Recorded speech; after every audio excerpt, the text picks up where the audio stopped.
Okay, we're going to call our meeting to order and let the minutes reflect all members are present. First thing we'll do today is set the agenda. Any changes to the agenda today? President Preiner, staff would like to add a new agenda item for action under, we'll call it item 3. RCWD board meeting venues, methods under COVID pandemic. Okay. And I would also like to remove the 21-009 from our consent agenda. I'd like to have that voted on separately, please. Madam President, Go ahead. are you finished? I'm sorry. Go ahead. I'd like to add items of discussion about the letter to the Jensens. Could you repeat that, John? There was a letter sent to I received a letter from Bud Jensen's, and there was a reply sent. Okay, thank you. Okay, can we just put it under the manager's update?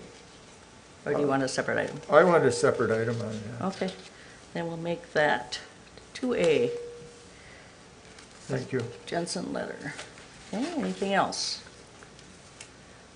Not, I'll have a motion, please. I move approval of the agenda With changes. with the changes, the 3 changes that were mentioned. Yes. Okay, Second. we have a motion and a second. Any further discussion? Any further discussion? All in favor? Aye. Okay. Approval of the Yep. minutes? Madam Chair, I move approval of the August 9th, 2021 Rice Creek Watershed Board of Managers Workshop. Second.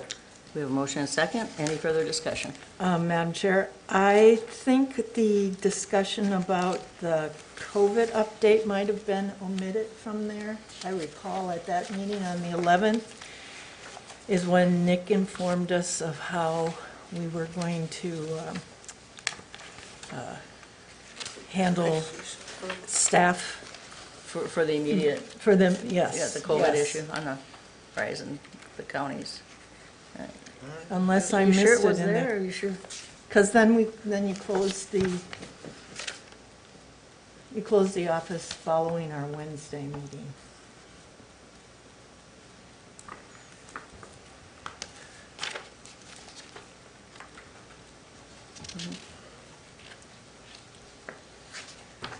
My kingdom for good memory, I guess. Well- The decision to close the office was communicated, I uncovered that in the morning, so I'm thinking I didn't note it at the meeting. Well, I think on Monday, when we met in the workshop, towards the end of the meeting, we said, how are we going to do this? And that's when you said, when any of the counties move to, The metrics by which we determine. right, Yep, right. yep. So just a statement in here of, and that might have actually been after we adjourned, where you just gave us an update. So I don't see any reflection in how Nope. you made the decision, whether that should be in the minutes or someplace else, just for the record. Right. So you're saying in the workshop on 8/9? I believe in the workshop on Yeah. 8/9, you Yeah. gave us a quick And I think update. you made the prompt. Yeah. Excuse me, Manager Wynant made Yeah. the prompt, and I said the metrics of the transmission rate by county on the CDC website. Right. And I know there was a lot going at the end of the meeting after the adjournment, so. It could have- Probably that happened, but yeah, we could. Check that and make sure. I mean, that's put just note it somewhere, because it Yeah. doesn't seem to be any, in either of the minutes about how you were going to Yep, the decide to metrics close. for the decision, Yeah. certainly. So is that are you making a motion to amend it there? Well, I And guess, if you are, I'll second it. I'd say let's add it in there Yeah, if that's- there's some Or even a records. footnote. A footnote, Yeah, right. perfect. Whichever way you want to do it. Yeah, let's second. just do a footnote to that, Okay. Thank unless you. we find out it wasn't the body of the. Yeah. Okay, so we have a motion and a second. Any further discussion? All in favor? Aye. And the August 11th. And President, just to be clear, it seemed like we had a motion and a second to amend Yeah. the No. motion to approve the minutes by adding that footnote, so now Okay. you still have the main motion before you. Thank you. Yes. Okay, we need a motion. Well, I move that we approve. Madam or President, it's a all you need to motion. do is now vote on the motion as Right. amended. Oh, okay. All We right, voted on the amendment, now we'll vote on. vote on the, Oh, okay. okay. Yes. All right, so we have a motion second, all in favor? Aye. Aye. Thank you. Okay, and I move approval of the August 11th Rice Creek Watershed District Board of Managers regular meeting. Madam President, I'm going to ask for a change. Do you want us to do the No, we should- double side? Okay, we have a motion and a That's second. Go ahead, Mike. Okay, managers, on page 12 at the bottom, and I may have said it this way, but I've read a lot of transcripts over the years, and I've always amazed that I was anywhere close to literate, but the last line says, "Currently, the district has no power over the cities to enforce their ordinances, nor can," strike "they" and add "the cities," nor can, there's too many "theys," "nor can the cities grant," strike "themselves that authority." He stated that what, so they have done, the agreement does is give the district the ability to have a place at the table. Now suddenly you can understand what we're talking about, theys, thems, and those. Okay, anything else? So we have a motion and a second. Do we want to just amend it then? Or do we Madam want? President, I move that we amend, as I've indicated, so it read, "Currently, the district has no power over the cities to enforce their ordinances, nor can the cities grant that authority." He stated that what the agreement does is give the district the ability to have a place at the table, and believes this is an important improvement of our standing. And I would second that amendment. Okay, we have a motion and a second on the amendment. All in favor?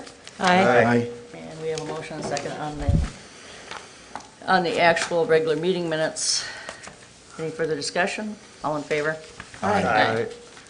Okay, consent agenda. I did want to pull out number 21-009 because I was approached about a purchase agreement on some wetland credits.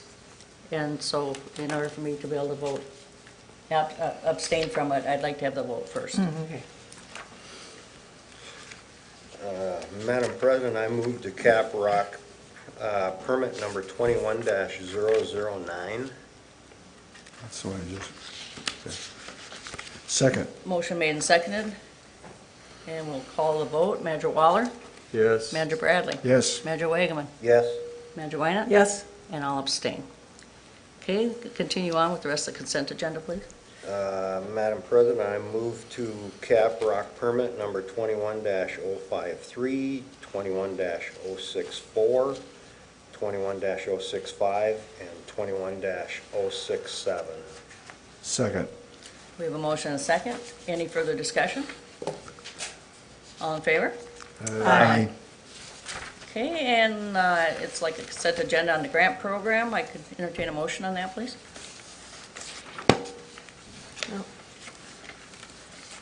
That's on the consent agenda too? I would move approval of water quality grant number R21-11. Second. We have a motion and a second. Any further discussion? Any further discussion? All in favor? Aye. Okay, thank you. Page 64, public hearing.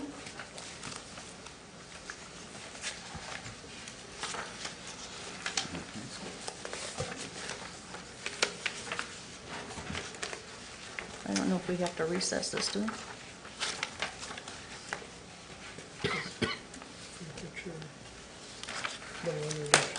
Oh, okay, this is a public hearing, proposed 2022 budget and levy, the Ramsey County Ditch 4 Water Management District, and the Oak County Ditch 5362 Water Management District. So we'll call our public hearing. The Rice Creek Watershed's proposed 2022 budget and levy, including the watershed-wide property tax levy and special levies of the Ramsey County Ditch 4 Water Management District and the Anoka County Ditch 5362 Water Management District, known as WMDs. The purpose of the hearing is to hear comments and take input from the parties having an interest in the proposed 2022 budget and levy. The levy will include a property tax levy on all properties located within the Watershed District. It will also include additional special levies on the 2 water management districts, the Ramsey County Ditch 4 WMD and the Anoka County Ditch 5362 WMD. Note that the Anoka County Ditch 5362 Water Management District has not yet been established. Okay. The Anoka County Ditch 5362 WMD has not yet been established. The district will hold a public hearing regarding the repair of main trunk ACD 5362 and the establishment of WMD charges to pay a portion of the cost of repairs on the main trunk of 5362. The hearing will be held today, Wednesday, August 25th at 6:30 p.m. in the city of Circle Pines. Wait a minute, wait still. Circle Pines Council Chambers at 200 Civic Heights Circle, Circle Pines, Minnesota. Before we act to adopt the district's 2022 budget and levy, we will consider whether to establish ACD 5362 WMD. The budget summary the staff will present today reflects a proposed 2022 work plan for ACD 5362 WMD. Based on the assumption that the board does decide to establish a WMD, of course, a budget and levy for the 5362 WMD will be adopted only if the board has acted favorably on this question and have established the WMD. And we'll have Nick go ahead and provide a summary here. Good morning, Board. Apologies, President Preiner, if you didn't have that beforehand, that was a mouthful. That's all right, thank you. For sure. We got through. Yes, thank you. This agenda item for the public hearing on the 2022 budget is in page 64 of your packet. I'm moving on to page 65. Just to point out, the proper noticing for this public hearing of the district's budget was in the St. Paul Pioneer Press, paper of record, multiple other local papers to assist landowners and all know of the district's intent here. It's placed on the district website. It's also emailed out through the district's noticing tool, and it is posted at the district office. Page 66 of the packet, you'll find the district's table of the various funds and the proposed budget amounts. So with that, I'll go into the highlights of the 2022 budget. It supports the implementation of Rice Creek's Watershed Management Plan. That's a 10-year tool which was adopted in 2020. It provides the resource management guidance to the district in a budget framework for its projects and programs. It's not the definitive of what the district will do each year, but as a guide, a foundation to it, and it helps with the district's long-range planning of its fiscal matters. The proposed 2022 budget is $8,195,045. I think it might be good for me to zoom in for, Yeah, let's hit the bottom line, please. yeah. Bottom line, right? There we it go. is, right in the corner. That includes a general fund, which is Fund 10 to the district. It's administrative matters. That is at 6.18% of the entire budget. That's inclusive of the setup and operations, the computers, the copier, the printer, the phones, and all like that operations of the district in which we accomplish the district's work. So starting at the bottom there with Fund 95 for the district facilities, it's for the inspection and operation of those facilities, professional support for the inspection, parts, installation, vegetation burns, tilling of the infiltration beds, and that sort of thing. The necessity of repair to the district's facilities and its maintenance, like the Long Lake Sed Basin and Privy Lake Outlet. Moving up to Lake and Stream Management, which is Fund 90. Continuation of our implementation of curly leaf pondweed and the common carp program of the district. and monitoring of the district's surface waters. This is an important foundation of understanding those surface waters' composition, support the district-wide model, and is the foundation in RCWD's success in grants and those types of matters. Also recognizes citizen interest and supporting them through the Water Quality Grant Program, and that budget was increased by $25,000 this year. Moving on to Fund 80, the Public Drainage System and Creek Maintenance Fund. This includes the repair of the main trunk of Anoka County Ditch 5362.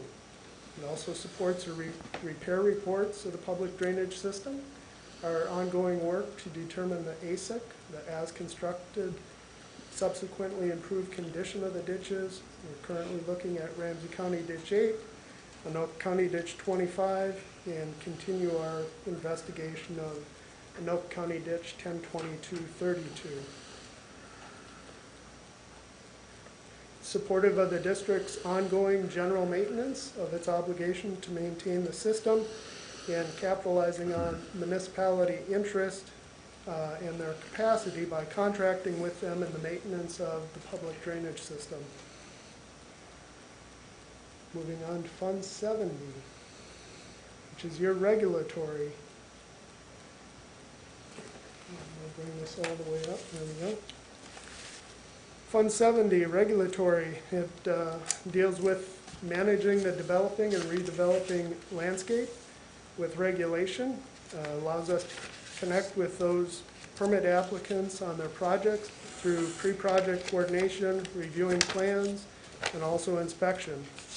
We work to revise our guidance documents and assist those applicants with understanding the district's regulations.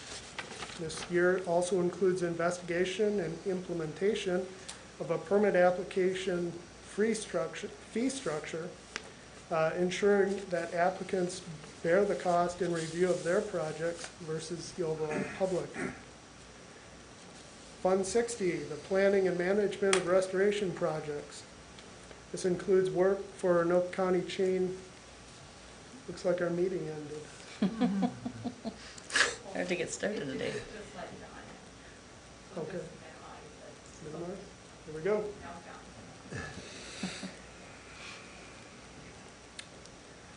John. We left off on Fund 60, planning and management of restoration projects. This budget includes work for the Anoka Chain of Lakes in our TMDL focus and further investigation of potential backflow at Centerville and Pelletier Lake. Includes implementation planning for Ramsey County Ditch 2, 3, and 5, predominantly in Ramsey County, the lower part of the district. Planning for regional management with partners such as Norton Creek in Fridley. Master planning of critical or hotspot stormwater areas like Judicial Ditch 4 up in Forest Lake. Coordination with municipalities on their capital improvement plans. That's through our stormwater management cost share program. And then also study and planning for stormwater, reuse, irrigation, and those types of matters. Moving on to Fund 35, information management. This includes the district's management of its boundary to align with the hydrologic condition on the landscape. It includes a district-wide model, its updates, conversion, and flood study, its fundamental information, which supports our grant applications, addressing flooding concerns, and informs and focuses district actions. This fund also includes our onboarding of MS Forefront database and the viewer, which we have available to the public. These are tools to organize the multitudes of work the district has and report on those operations to the state and others. Includes the district website, its update that we're working through now, and then its ongoing maintenance to keep it new. Fund 30, communication and outreach. That includes supporting and training citizens with a significant interest in water issues through the Minnesota Water Steward Program. citizen base of support in the promotion of their interests in surface waters. Communicating with partners on the district's policy position. That can be through its newsletters, all the way up to legislators to communicate what the board finds appropriate for the citizens. Establishing and maintaining relationships with partners and unified voice to the public. Engineering and technical support in those communications, as well as any watershed management plan amendments, so we maintain a working document. Total proposed expenditures of the budget, like I said in the beginning, is that $8,195,045 for 2022. Total revenue is projected at $5,941,589, of which $5,458,494 is from the watershed-wide general levy. Be good to note that the district average 10-year levy increase is 2.6% for the entire district, including portions of our 4 counties. The remainder of the revenue the district has comes from the watershed management districts, fees, grants, investment income, and use of the district's fund balance. District intended fund balance use for 2022 is $2,253,456. This expenditure is managing the 10-year future term of the district's fiscal matters. It's consistent with the fund balance policy, and we've taken a closer look at the watershed management district dedicated funds as funds that you have dedicated saving to specific large projects, as well as those funds that are encumbered where you've awarded grants and other matters but yet to pay them out. Let's see, the property tax rate for 2022. That's not available to us quite yet. It's likely to decrease from 2021 because of a 6.4% rise in the taxable market value of properties across the district. It represents a 0.9% increase in our levy from the previous year. Again, that 10-year levy increase being 2.6 on average. The impact of the levy on a $200,000 home in Rice Creek is estimated to be under $36 per year. You'll see a table on page 68 of your packet that identifies that issue moving through the years. Can bring it up here for folks.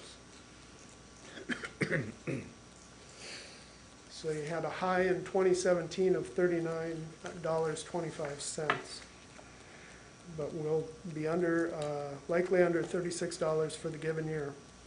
The $200,000 home, just to make clear, the district isn't saying that that's typical of what you'll find on the landscape. It's communicating a point of reference to the potential effect on a residential property. It's used by our auditors as our counties to represent the data set of all homes in the medium central tendency point of all that information.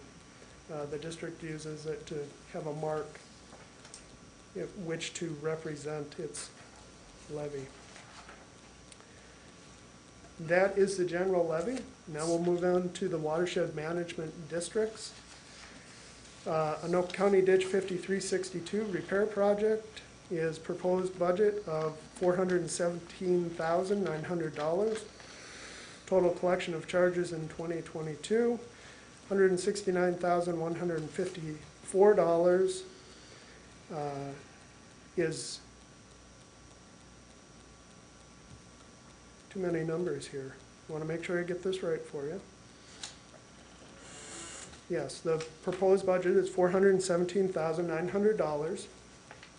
Total collection of charges is $169,154, comprised of $156,959 in levy charges, and then our road authorities pay directly on their right-of-way an amount of $12,195.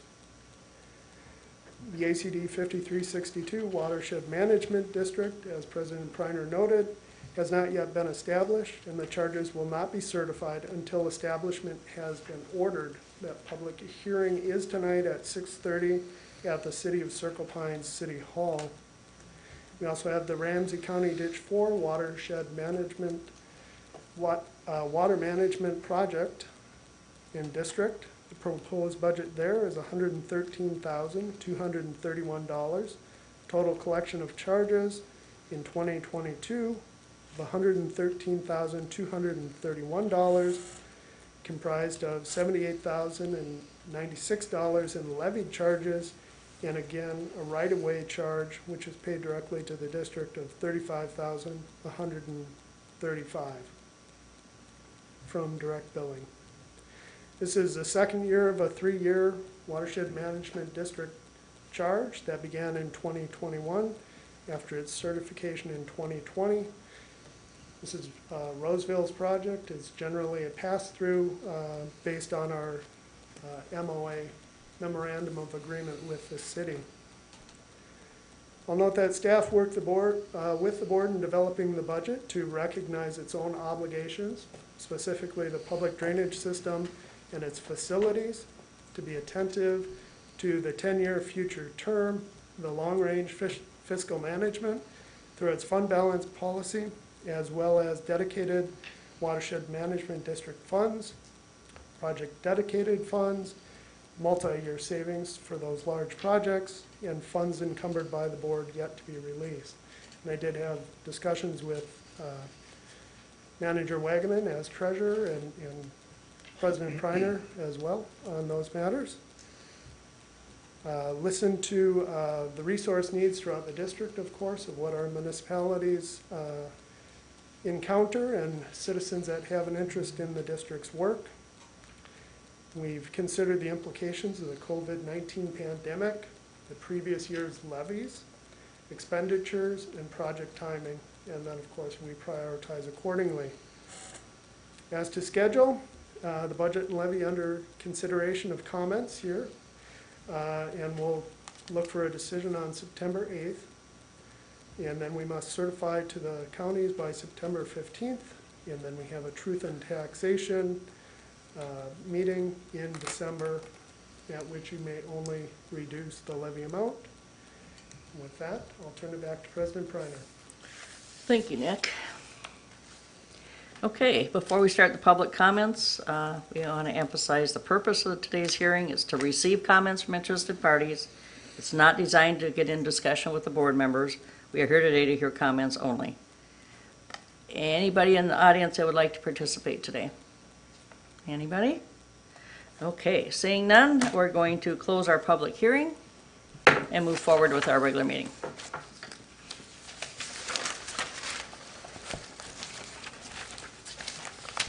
Madam Chair? Yes. Just, so we're going to see, comments are open till September 8th? Is that what I heard?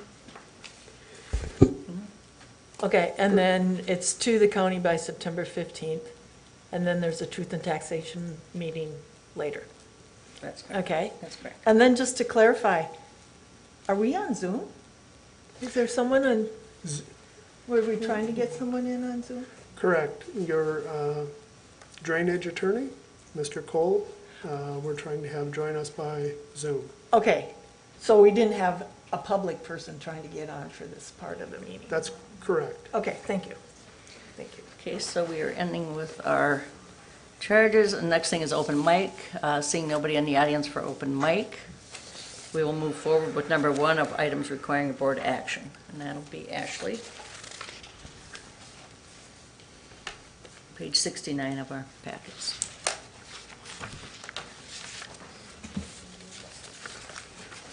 And just to clarify, everybody has received the new resolution to replace page 71. Okay.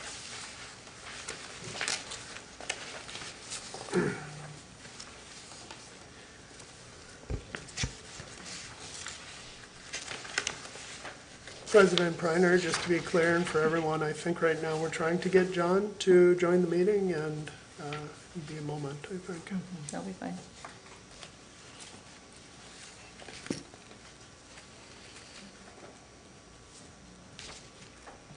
Testing the technology.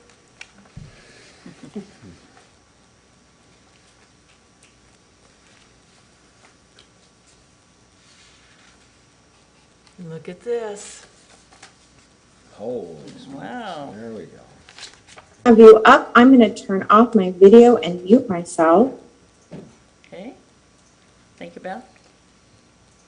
Good morning, everyone. I have John Kolb here. I'm going to turn off my video and mute myself, and I will just wait for you to let me know when I can end this portion of the meeting. Morning, John. Good morning, Madam President. Okay. Cool. Morning, board managers.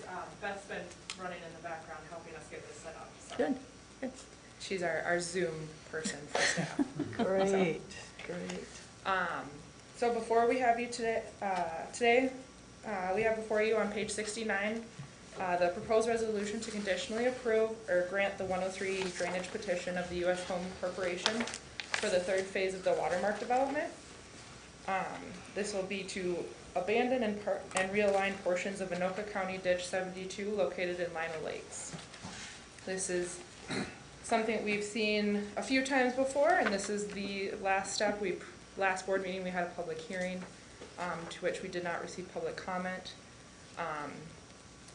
The permitting process is still in play, and it will be addressing additional items. So this is the drainage petition portion, and then we have the permitting process. Any questions? Any questions for Ashley? Comments?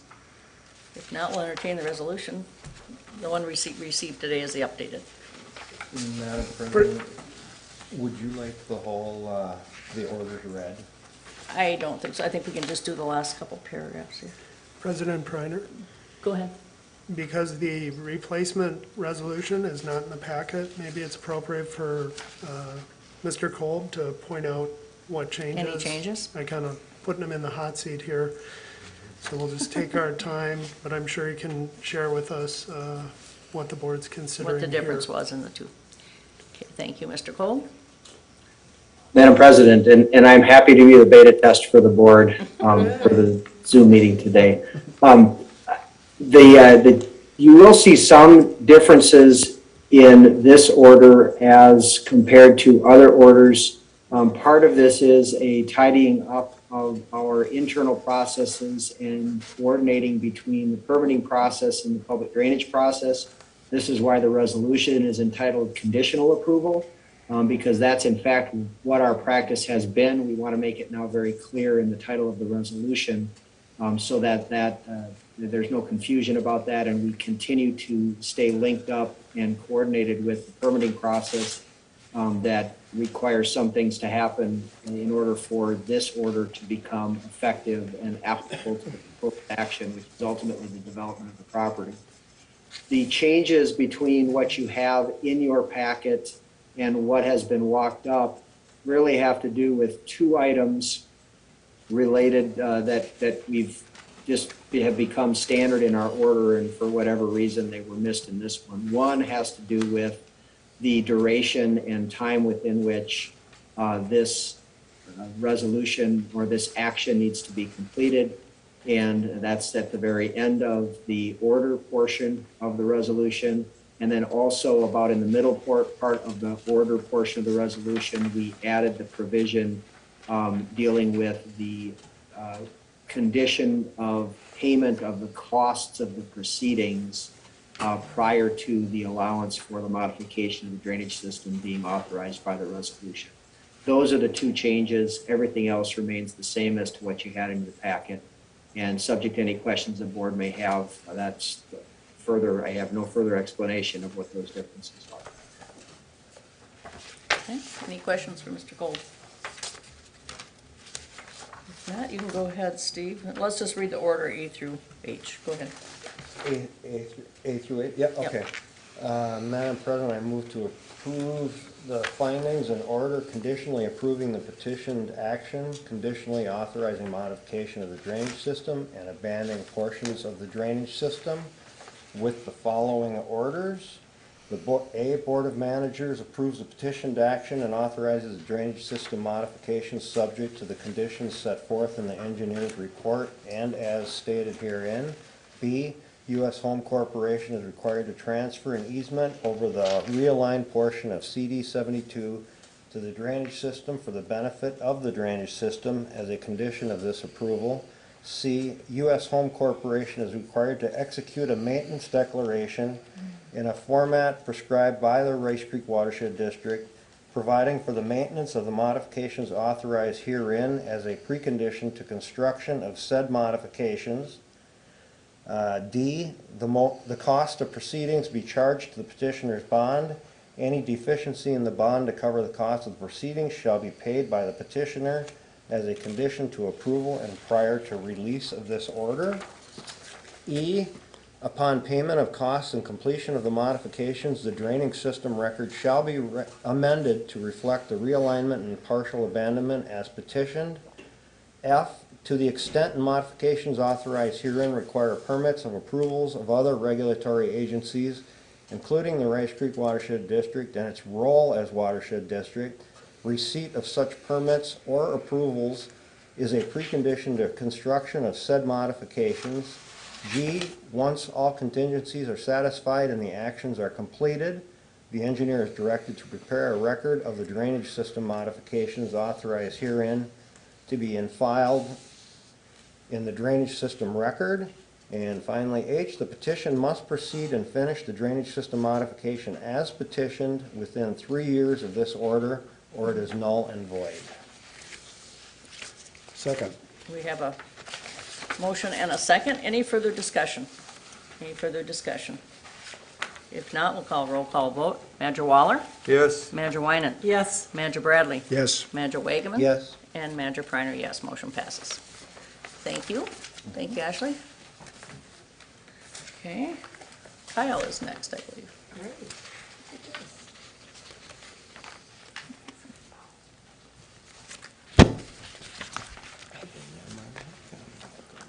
Where'd you find? So it is possible, isn't it? We're getting there. Saved him a trip to Shorty. Could have the public do the same. You could have the public do the same. Yep. Okay, and this is also the new page we received today. All right, Madam Chair, members of the board, thank you for having me here today. Here to talk about the upcoming Long Lake Sediment Basin dredging, which is tentatively scheduled for the spring and possibly summer of 2022. Excuse me, Kyle, could you put the mic a little closer to you or? Thank you. Is that better? That sounds way better. better. Thank you. Okay, thank you. Again, here to talk about the Long Lake Sediment Basin dredging project, tentatively scheduled for spring of 2022. We've been working a little bit with our engineer, Houston Engineering, to take a look at what might be required for this project. We have a task order for your consideration today, which would undertake some project development work, work with Houston to do that. And that's in your packet, I believe starts on page 79.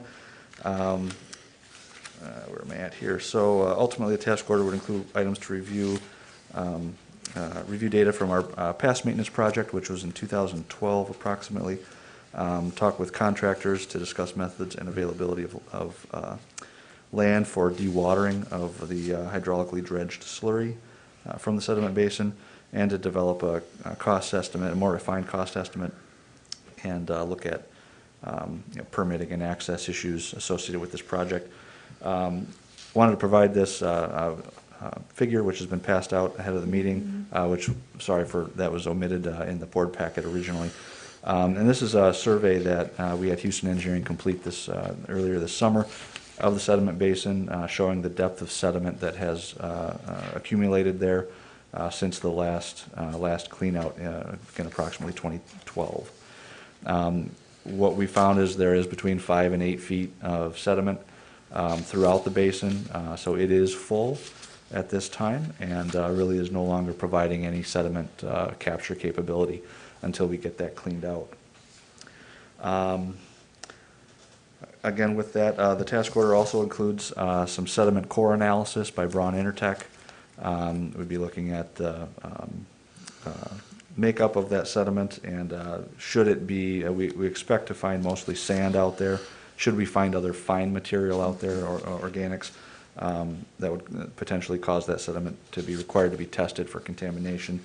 So you'll see in the task order there's a base cost for Braun of $4,800 and then potentially up to another $9,750 in contamination analysis as well if required. So that is a cost that we're planning for but hope to not have to spend. The task order has a total budget of up to $27,650. Be here to answer any questions you may have, and Chris is here as well. Was there any contamination in the last time we did it? There was not. There was not, okay, good. Madam President. Go ahead. Kyle, we used to save up some money every year for this project, because this is the third time we've done this in 15 years, if I might recall. So how much money's in the bank for this right now, approximately? Yes, so in your 2022 budget, this project is planned for there. We are currently working with a working cost estimate of $500,000. And you know, we'll see that part of this task order will help refine that number based on the sediment analysis as well. And so that is budgeted. There's, I'm trying to think of the exact number that's been set aside. I think there's $400,000 in the budget right now. If we go over that amount, you know, the district does have adequate fund balance to cover that additional expense. But you know, my question again is, like, I thought we used to put $50,000 a year in one of those accounts. And so it's been about 8-9 years. We must have close to 400,000 in that account right now, is it correct?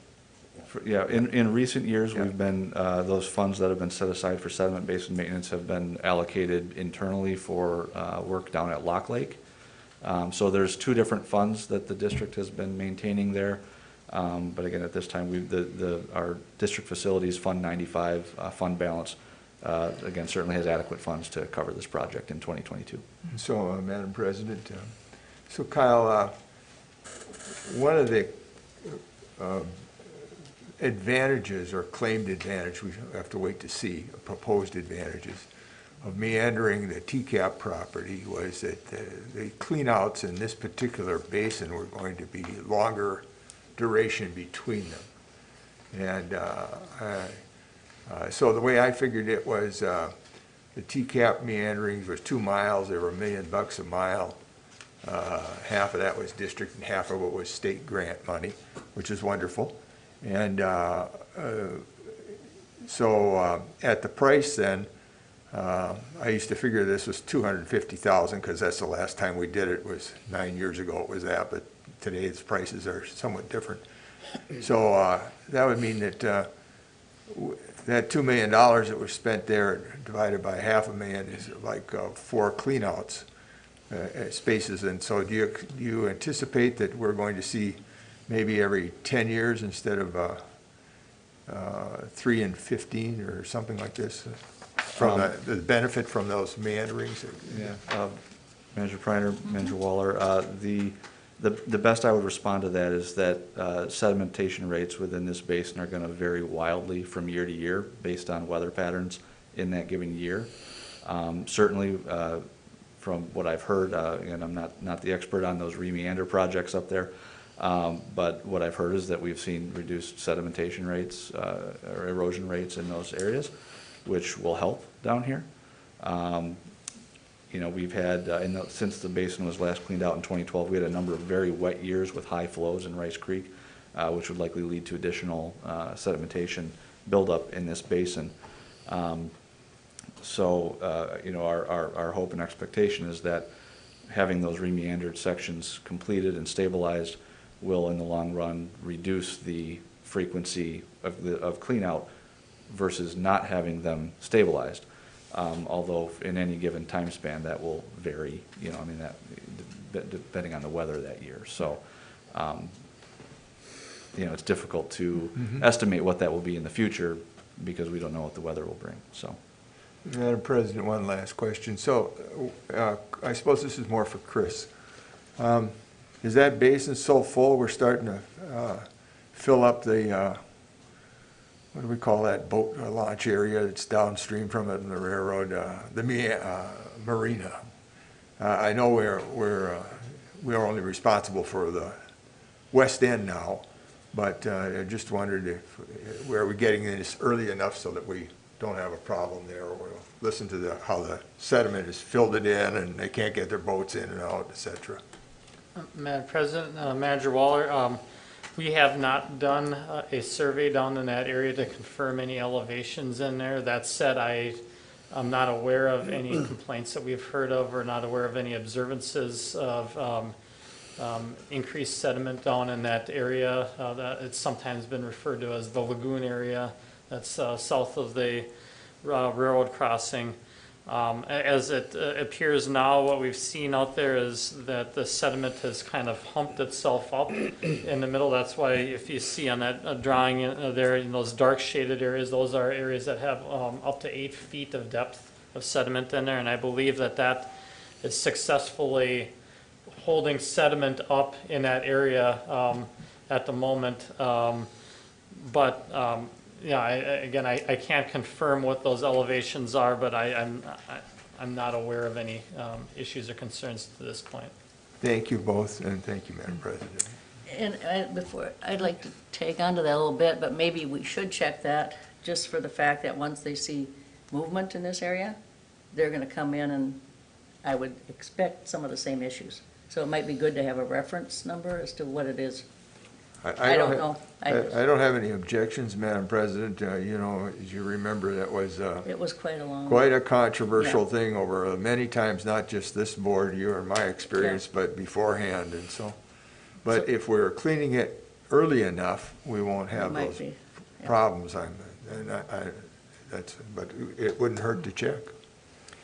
So, Madam Chair, I move to approve Houston's engineering scope of service with a total budget of up to $27,650 as defined in the attached task order 2021-012 dated August 19th, 2021, authorizing the board president to execute the document. Second? We have a motion and a second. Any further discussion? Yes, I'd like to know what boat launch are you talking about? Because I know the boat launch in No, Long it's Lake. not. I'm sorry, Madam President. If I misused the words incorrectly, it's not a boat launch. There's the sediment pond here, and then the water goes underneath the railroad bridge. Do you know Yes, what? And yeah. then there's a set of homes that have a Yes. marina there, and that's what Yes. I'm talking about, is that their entrances to the marina are being Oh. plugged up before. And the sediment plume when the first Okay. time we did this, Yeah. the sediment plume was all the way down practically to Long Lake, as I recall. And I think we did this in about 9 or 10 or something like that, 10 maybe 11. And then it was, we had to come back and do it again at 12, which was a surprise, but I mean, it was so soon because we expected the 5-year deal. But that's what I'm talking about, so that you understand. They have they used to have 2 entrances. Yep, I know that and- place, yep. And the one that's upstream, of course, was the one that sedimented in first, and that's because it's upstream. If they just left the one downstream and let the water flow back in, they probably don't have any trouble there, my guess is. Similar to what goes on in the Mississippi River. Yeah, okay, clarified. Nick had a comment. Just a little bit more on that, President Priner, Board of Managers.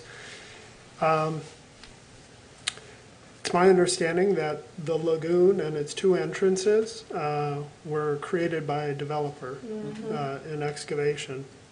That is a unnatural condition in the system, and so the way in which the water flows and deposits sediment and so on and so forth is altered. Stream wants to do what it wants to do. We've positioned this to address and capture sediment that is obviously transported through the system. No doubt it was controversial when it came up last time. You've developed a natural stream management policy about that, and we would not, based on that policy, do any work in those areas. I'm not intending to interfere with the motion and the second here or the vote that's to come, but I think it's important to clarify. I heard a little bit of direction on, well, we should check and see where it's at, and I would be a little bit hesitant to do that and suggest that the district has an obligation there based on your past actions. Madam President. So I'll leave it there for now. Madam President. Go ahead. So as I understand the President asking, well, she was talking about the down part of the stream, not the actual lagoon. And so that's what I understood. That's what I was thinking. You weren't But it talking was- about checking their lagoon at all. No, no. Thank you. Because we That's had a a- clarification about the policy with that lagoon after the last time. After last Yeah. year. And the stream policy means the stream, not the lagoon. Right. President Brenner, thank you, Manager Waller, for that clarification. That's exactly what I was looking for us to be clear about on the record, any direction you were giving staff. So, Okay, we have a motion and a second. Any further discussion? All in favor? Aye. Okay, now we're gonna go to number 3 that we had changed to talk about our COVID policy. Nick? yes, President Brenner, as you know, the district office closed, and we chatted about that a little bit during the approval of the minutes. To close the office, I was looking at the transmission rates that are posted on the CDC website. Currently, all 4 of the counties in which the district is a portion of are in high, or the highest level of transmission rate as according to CDC. You and I had some discussion about the district's board meetings. We did have on a past meeting some discussion about flexibility that you'd like to see in holding public meetings, make them certainly accessible to the public and such. So we decided it would be best to bring this before the board to have some general discussion. So a couple of points for you to consider going into that discussion. District office is closed. The meetings are in person. Notably, our workshops are held in the district office, but we got that closed to the public. So my main concern there is a little bit of mixed message maybe. We want to make certain that people who want to attend our meetings are welcome to do so. Across the board with watershed districts and other entities, everyone's in a slightly different place. So we have in person with masking, in person, but the public is virtual. We have conferences that the state puts on, and the Water Resource Conference, those are online this year, so not in person. Hennepin County, I understand, has no indoor community events, and that would also pertain to anything that the county funds in Hennepin, their grants and that sort of thing. As you discuss it, we just want to make sure we update the calendar in whichever way you decide would be best to proceed. We do need to maintain the in-person for tonight. We don't want to compromise our proper noticing of tonight's ACD 5362 meeting. We can certainly explore other locations to hold your meetings where we have a larger space available, if that's of interest to you. I'll note that the CAC district meetings, Citizen Advisory Committee, are virtual at this time. And staff would suggest likely the same for the city-county partner meeting. We did that last year. It was successful. We had debated the idea that, or not debated, you saw it important and productive to have face-to-face meetings for that city-county partner meeting. I'd share with you that I don't think the items we have on the agenda right now. We're not intending to break into smaller groups or anything that would have a great deal of dialogue in that smaller group kind of setting.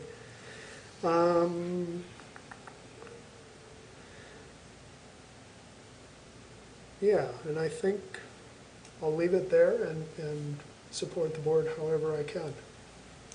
Well, let's talk about a little bit. I think we could do the board in our regular meetings and then have virtual attendees if we do the workshops in our board meeting room. With minimum staff, of course, whatever we need. I guess I have a little bit of issue with the fact of being closed because everywhere I go, they're open. So is there anything anybody else is seeing of other places, That's public what I was places gonna being closed? question. There's not much closed, really. Madam President, Go ahead. couple of comments. I do believe the Hennepin County Board of Commissioners continues with closed remote meetings. And I know among the various cities that I interact with, some are still in remote mode. There was an advisory opinion issued by the State Department of Administration about the open meeting law and this question of hybrid. You mentioned the idea of having the board meet in person, but limit public access to only remote participation. This advisory opinion took the position that once the board decides that it's going to meet openly in the public, any member of the public that wishes to should be allowed to attend in person. We question the rationale of that opinion because we think there's a dividing line between how many people you can accommodate and allowing effective participation remotely as well. So that's opinions of mixed bag, but I wanted you to be aware of it. Thank you. Go ahead, So, Nancy. thank you. I think each of us have our own comfort level with this. And then also, there's circumstances where maybe someone needs to go into quarantine or preventive quarantine as a board member. So for instance, I will not be attending in person the September 22nd meeting because I do plan to travel. I would certainly like to be able to attend the meeting, and I would like to be a fully participating person in that meeting as opposed to just listening or, what we've had in the past. That wouldn't bother me at all. Right, but to the point of, Counselor, what is allowable, because we have procedures that, like for the workshop, you can come into it, but you can't speak, or you're not recognized. And I would suspect likewise, we have staff that have their own personal comfort level with being in this meeting space. So however we can accommodate Majority. accommodate people with a hybrid model, I think is probably the best way to go if it's legal and if it's possible. Because frankly, I've not been in a situation like this. I mean, this is kind of stretching it for me, because I have a spouse at home that, has his own issues that he has to deal with. So it is a pickle. It is a pickle. Go ahead. President Preiner, Manager Winans' comments make me try and think of the various options that are currently on the table, and maybe we should review them and the distinctions within them. So it's my understanding, and I'll look to Lewis for a lot of help here, that having your attorney appear or anyone else virtually is acceptable under open meeting law. When one of you wants to appear virtually under open meeting law, that I'll affectionately call the hockey method, manager hockey. You need to be in a public space and do the posting and all those types of things in order to Which participate defeats the fully. purpose, doesn't it? The other option, when you're not doing, is that a manager wants to remain informed and hear the direct conversation instead of relying on accurate minutes, in which you just simply listen and you're not participating. And then the one that we've just rescinded was a declaration that, based on whatever you believe is rational or reasonable, that you should meet in an alternative format. And that declaration is, I think it's made by President Priner, myself, or council, or a combination of all three. Does that cover it, Louis? That does, Madam President, Manager One, and I think the only remaining question is there some way that we could have this hybrid approach where, due to pandemic conditions, there's a declaration that it's not prudent or practical for all managers to meet in person, but that some may decide to, and there's a rationale for that. That's really trying to make a very fine slice of what really under the statute is kind of two different complete situations. If there's a pandemic and it's not practical and prudent to meet in person, then nobody should be meeting in person. But I think the other situation that you point out that bears some scrutiny is if there is an individual manager who has a reason to quarantine, it's a pandemic-based reason. Can we get to there? I think we want to do a little bit more work to spell out that rationale in a declaration. I think maybe we could get there somehow, but depending what your direction is. So I'm thinking of Washington County. They would have, earlier this summer, you, Mike, were going to present to them. You did it over, over Zoom. I was John Kolb. I With- came in that way. Okay, and that three of the managers were there in person, or the commissioners were there in person, and two of them were in another location, like their offices. So, See, the problem is that's back when there was a government, Yeah, we don't have any. oh, we right. had a governor is no longer operating under his executive authority. Exactly. So, as I understand it, we either go with the rigid open meeting law, or we say, let someone challenge it.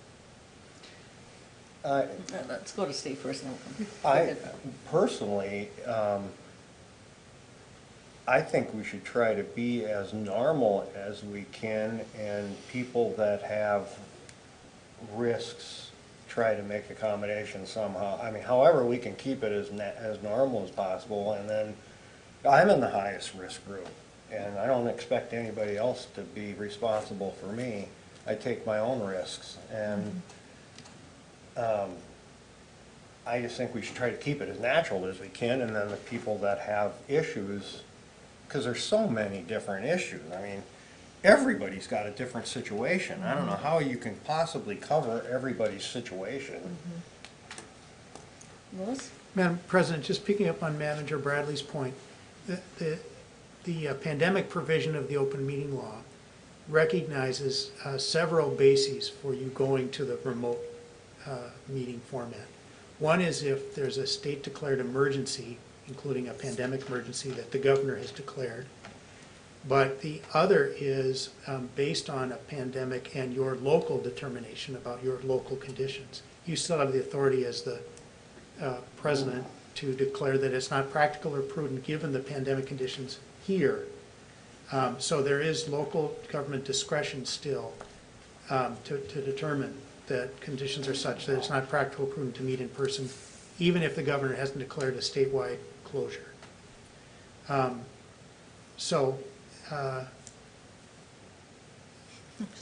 still await your direction, but if you want to get to a place where you would try to operate kind of to allow individual manager discretion, I think we need to do a little bit more work on the rationale for that and the basis.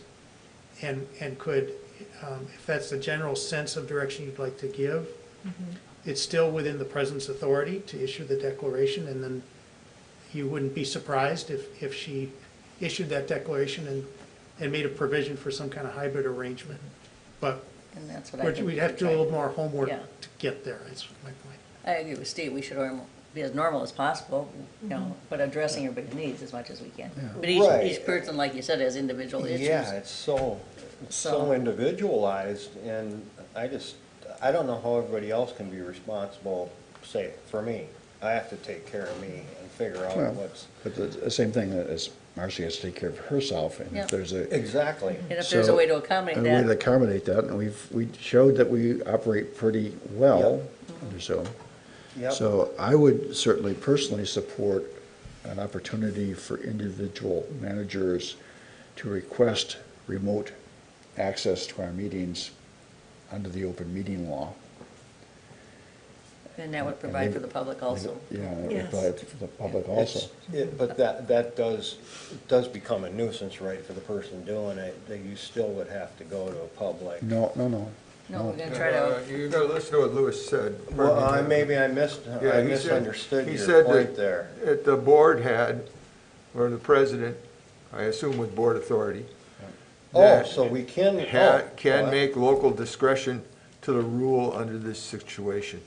And so while he hasn't asked outright directly, as all lawyers never ask directly, for a new declaration, that's what Okay. I assume we're going to I would do. like to see us do that for our office also. Yes. Yeah. Yes. Yeah. Well, whatever the declaration is, Yeah, so that we don't, the office, let's make sure we include enough. office isn't closed, but individual employees, to the extent, because of their individual circumstances, feel it necessary not to come to the office, that we could accept that or work with that.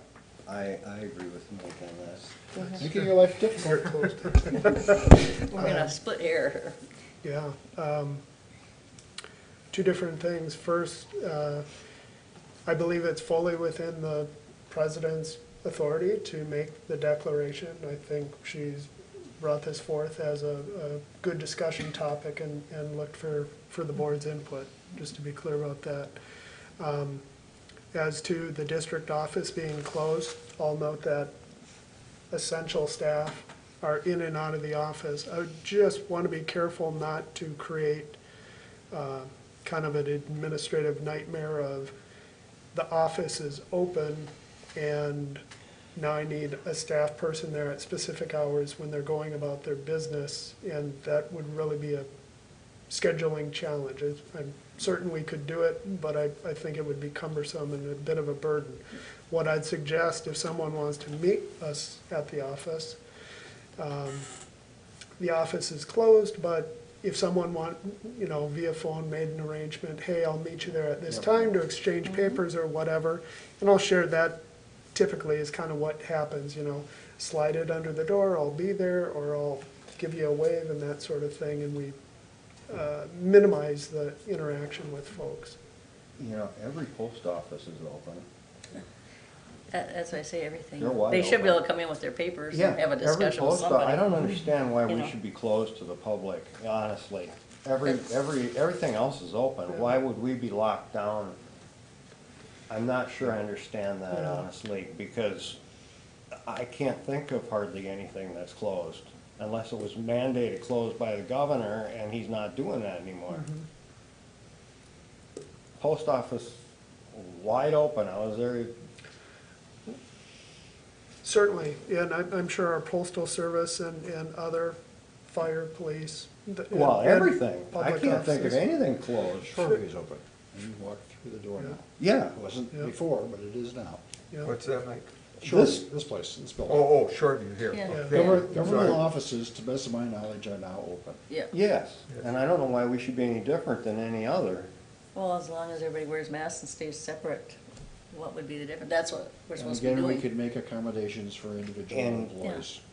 Exactly. So if somebody from the public wanted to come in, they could be put into the conference room, long Require- distance, Require that they wear a mask. wear a mask, and then have your conversation across the desk, Yeah. Because I have had people say they would like to just swing, sometimes they swing in and have a question. Well, I've had people ask me why we're closed. yeah, so. Nothing else is. So, what are we gonna write, Louis? Madam Go ahead. President, I certainly am aware of other watershed districts that have closed their offices. And I think Nick just pointed out that Hennepin County has closed its facilities. So there are a number of government entities that are making the decision based on the recent Delta variant and the transmission rates to make that judgment. So it's a judgment to be made, but you should base it on, some information. And Nick has described how he's tracked the CDC transmission rates by county. I think, so the office status is one thing, and typically you've deferred to your administrator, about that. As for your board meetings, if the general sense of the board is to find a way to accommodate kind of a hybrid model with a pandemic rationale for that, we'll work on that and make sure that we feel like it's got a solid legal basis. Okay. And keep you apprised, and the president would be authorized under the statute to make that declaration, and it would be consistent with your direction if we can get there. So just to clarify, if I've heard this correctly, as far as the board meeting is concerned, there are two audiences here. One is the board, and the other is how we get public to see what we're doing and participate should they choose to. So that's the board meeting discussion that we have, and I think you summarized that very accurately. As far as the office is concerned, Nick has put together a procedure and a rationale and triggers when things happen to eliminate this, you can come in, you can't come in, you can come in, you can't come in. I think I would say for the time being, you just stick with what you have to minimize confusion.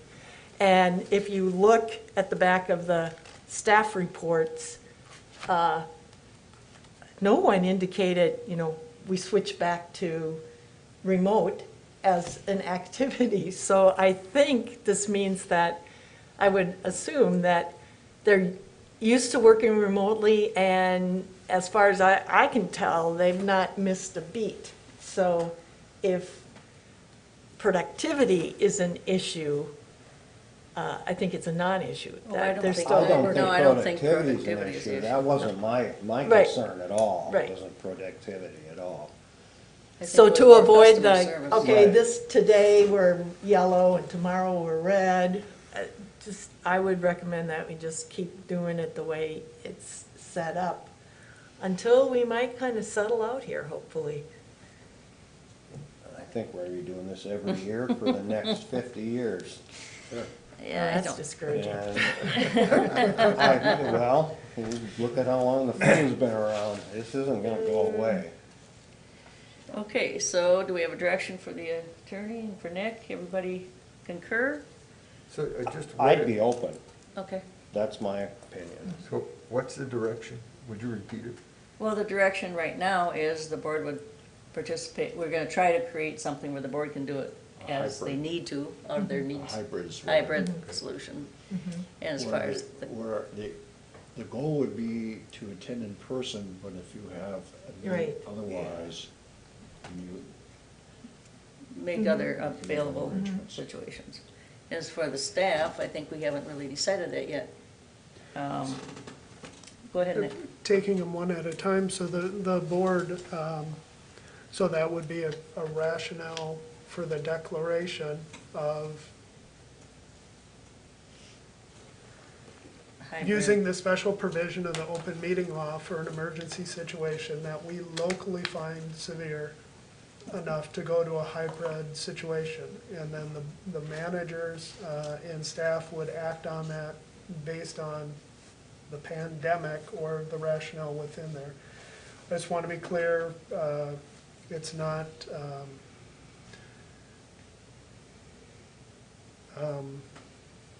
to utilize the rationale as whether or not you're participating in the meeting. Clear as mud? I think that's what we said. Well, Madam President. Go ahead, Rick. We shouldn't pick and choose.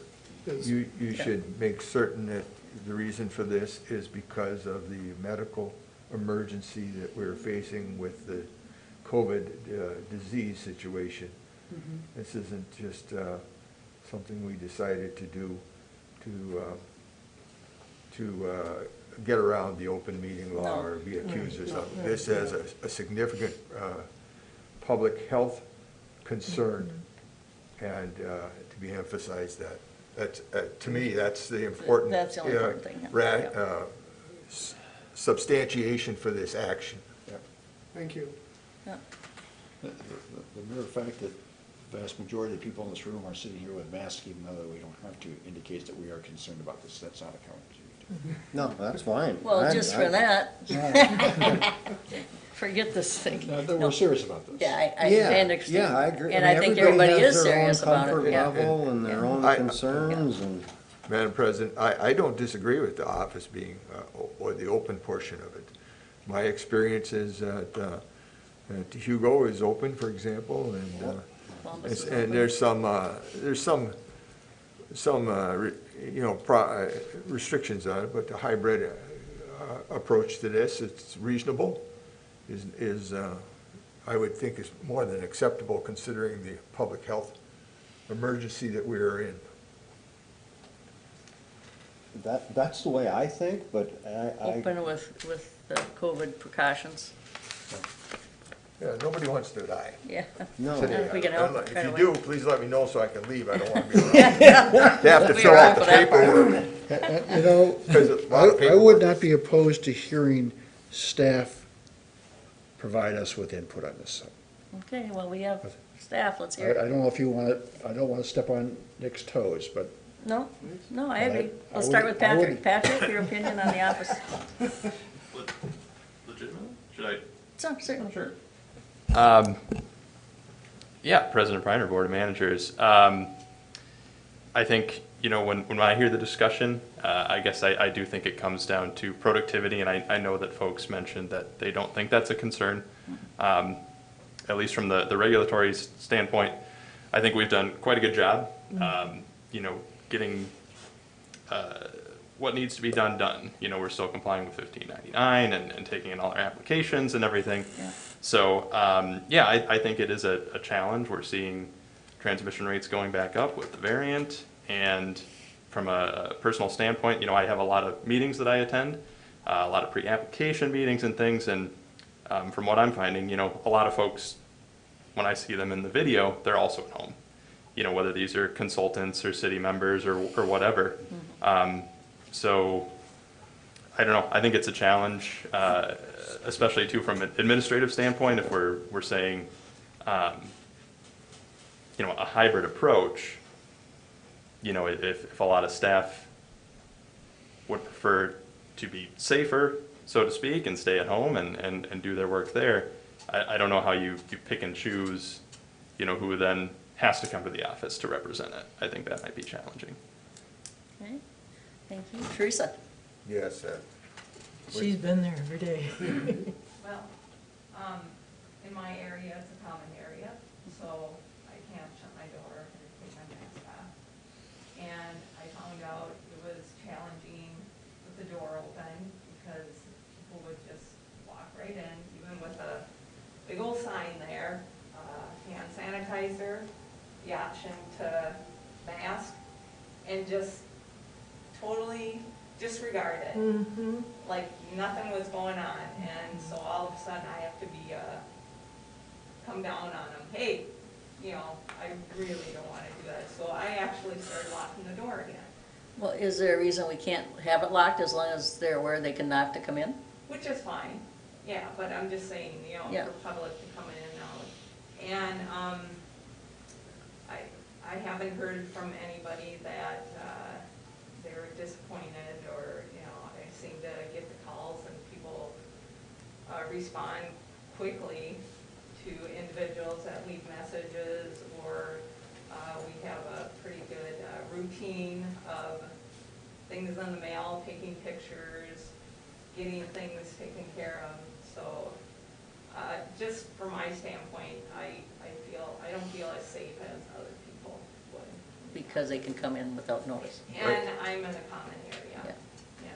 Well, and you also you have interaction with your unvaccinated grandkids. Exactly.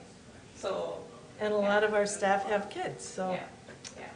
So, But, Madam President, I think that's a very good idea to keep the door locked. And a process of knocking, just you could put a sign there, just please knock. That way, before an entrance comes You got about, time to put your mask you on. can, if you have a window there to see who's there, you can make a point to say that this is the process, it's necessary, mask, hand sanitizer, who do you want to see to this room. Those procedures could be laid out clearly on a sign on the door. And I have no problem with that kind of a process or procedure going on, Mr. Administrator. and it's just I assume something you're in the you have office to also, have but you haven't There are had. some people on queues. There's lots of people that are in common area. And Kelsey and Hannah and Molly. And But they're all open. that extra process of just having to give you a notice by knocking on the door is to me, is appropriate. I didn't know, I thought they were just locking it because I was coming in. I'm the one knocking on They it. saw you coming. Ashley, how are you doing out there? Similar to Teresa and Patrick, I haven't seen any problems with being remote. I handled the IT stuff. There's dips here and there. Almost always it's just because the internet goes out at the office, so it's actually been better having people at home because Comcast is having fun for whatever reason with their transmission line, but, if we can ensure some kind of protocol that people are masking up because they're not. Okay. The only people in the office doing it are staff, so any public people coming in, they're not, from what I've seen and experienced, and, even just that additional number of people in the office, it makes me a little nervous. I have high-risk family members, and, I'm in the office a good chunk of the time anyways, coming in and out for field work, and when everybody came back, I was like, oh, this is a lot of people.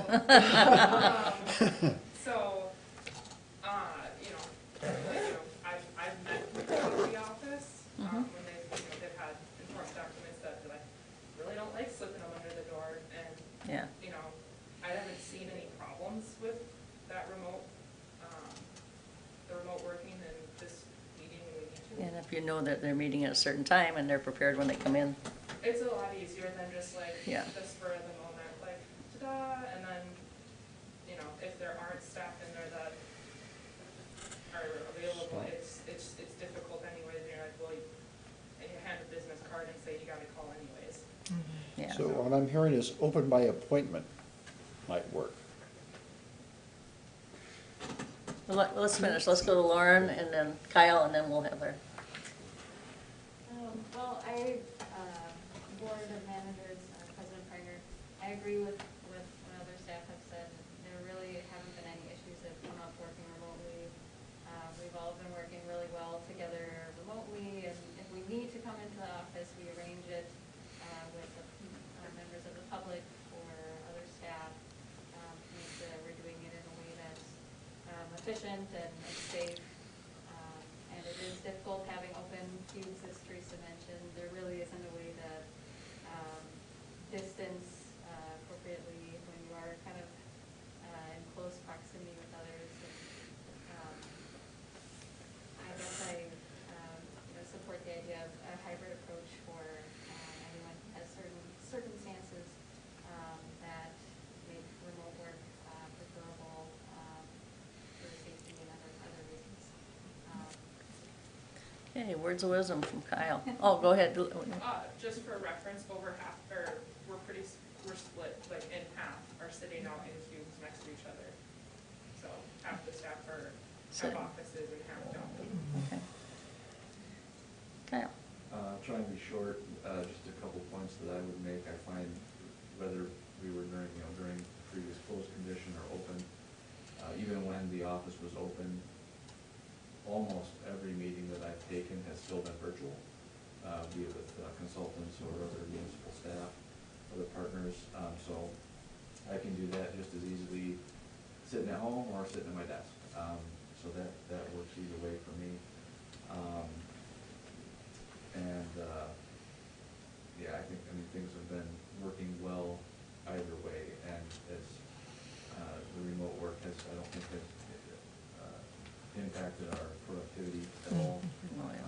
time when I've been in the office, I've had my door shut 95% of the time, which probably actually limits my interaction with, or, you know, like actual social interaction with staff worse than if I was at home, interacting with people over Teams. So,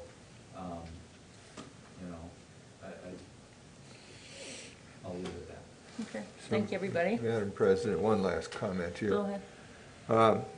Mr. Administrator, Mr. Attorney, I think the discussion today emphasizes the need for a resolution to be developed for these public open meeting laws and for staff so that we can have more technology in use. And we asked at a workshop a while back, Ms. Beth, to maybe work on that, but I think today that many of the things that the governor could do in his Emergency Powers Act need to be looked at, and some of those codified into the laws for changes so that there's more update in the technology, you know, and use. So I asked him to do that. That's all. Okay, everybody's had their comments. Anything else? Mike, you had one more thing you? No, I just, I like the hybrid approach that allows open by appointment, Yeah, I did too. and let you take that back to think about it and bring us a proposal.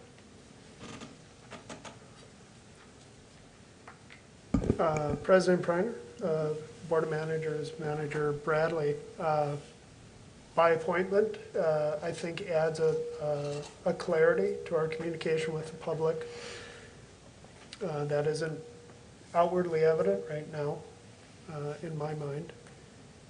And it is practically what is occurring at the office, or testimony to the fact that they're making those appointments and such. So, I'm not gonna have the wording right at the moment, but we can certainly adjust our statement to do that, and I think there's really no,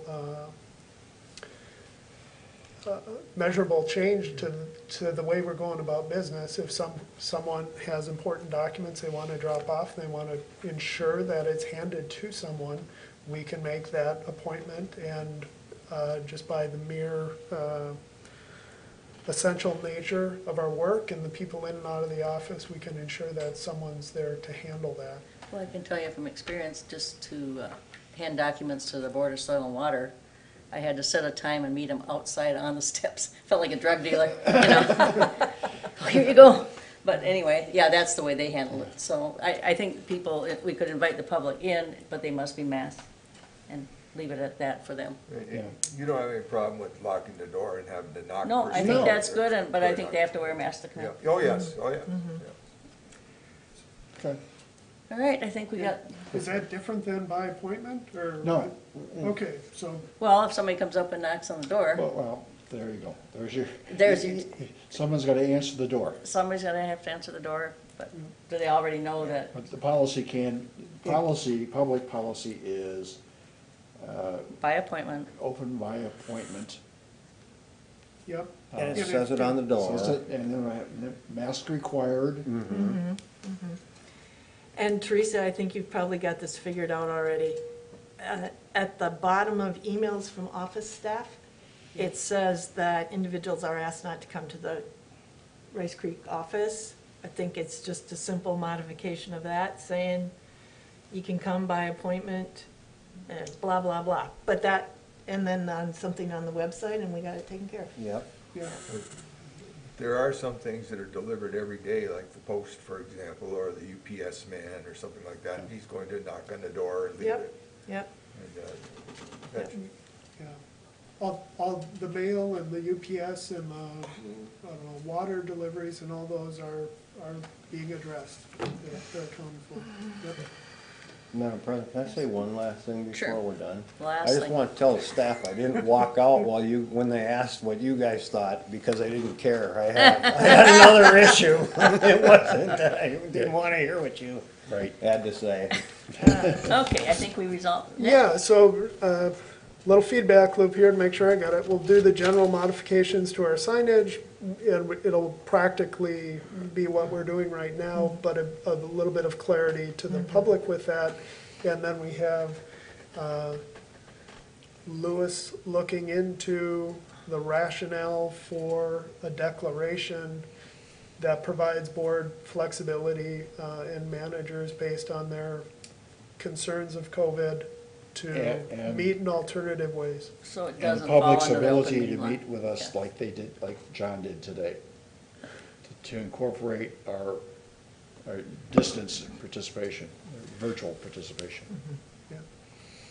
Into all our I think that's meetings, important. workshop and. Yeah. That's almost a legislative change too, isn't it? Yeah, oh, that's all part of it. Okay, I just wanted to Yeah. Yep. all right, so I wasn't confused as usual. So President Preiner, Go ahead. what I'm hearing is we can accommodate, that's maybe the wrong word, we can achieve that goal, but it would be through a declaration declaration from by you. yourself. Yeah. And then we have the other matter of